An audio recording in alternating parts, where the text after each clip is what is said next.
Municipal ఎన్నికల్లో ప్రభుత్వం police యంత్రాంగాన్ని వాడుకుని ప్రజాస్వామ్యాన్ని అపహాస్యం చేస్తుందని మాజీ మంత్రి సత్యవతి రాథోడ్ విమర్శించారు. తొర్రూరు మున్సిపాలిటీ ఇన్ఛార్జిగా ఉన్న తనను హౌస్ అరెస్ట్ చేయడం ప్రభుత్వ విధానానికి పరాకాష్టాన్ని మండిపడ్డారు. తొర్రూరు మున్సిపాలిటీలో ప్రజలు ఓటుతో బుద్ధి చెప్పినా కూడా అప్రజాస్వామికంగా గెలవాలని రేవంత్ సర్కార్ చూస్తుందని ఆరోపించారు.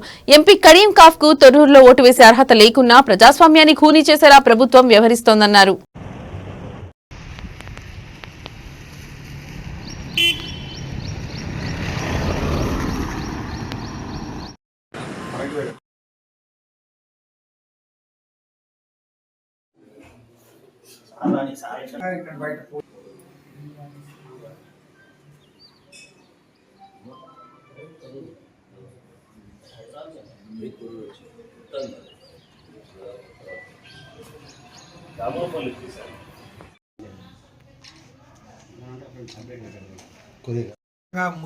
మున్సిపల్ ఎన్నికలు నిన్న వాయిదా పడ్డ ఎన్నికలన్నీ వాళ్ళ జరుగుతూ ఉన్నాయి. నిన్న అందరం చూసాం.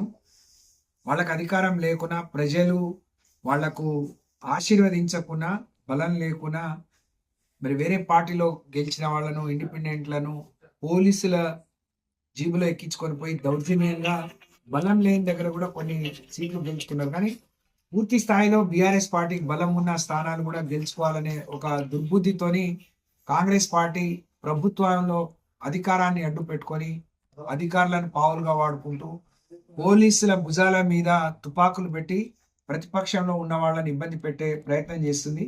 నిన్న మరి మహబూబాద్లో జరిగిందదే, కేసముద్రంలో జరిగిందదే, ఈరోజు తొర్రూరులో కూడా పెద్ద ఎత్తున అక్కడ సభ్యురాలు కానీ ఓటర్ కానీ కడియం కావ్యాన్ని తీసుకొస్తున్నారు. అంటే మేము ఎన్నికల అధికారికి ఫిర్యాదు చేశాం. దాన్ని అడ్డుకునే ప్రయత్నం చేస్తే అక్కడ ఉన్న మా నాయకుడు దయాకర్ రావు గారిని అడ్డుకున్నారు, ఇబ్బంది పెట్టారు. ఇవాళ జనగాం కూడా అదే పరిస్థితి.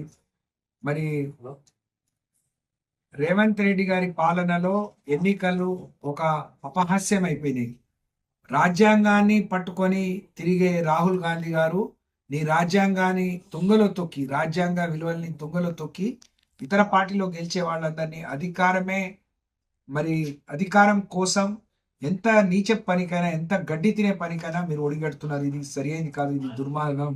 ప్రజలు మాకు అధికారాన్ని ఇచ్చిండ్రు, మాకు మెజారిటీని ఇచ్చిండ్రు, అక్కడ కూడా మాకు గెలవనీయకుండా మరి కావాలని ఓటర్లు కాని వాళ్ళని తీసుకొని ఈ విధంగా ఇబ్బంది పెట్టడం, ప్రతిపక్షాలని పెద్ద ఎత్తున అడ్డుకోవటానికి, ఇబ్బంది పెట్టడానికి ప్రయత్నం చేయడం దుర్మార్గం.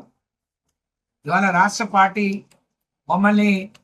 నన్ను అక్కడ తొర్రూరు మున్సిపల్ ఎన్నికలకు పరిశీలకులు చేస్తే పార్టీ తరఫున నేను ఎలాగో లోపలికి పోను, బయట ఉండి చూసుకుని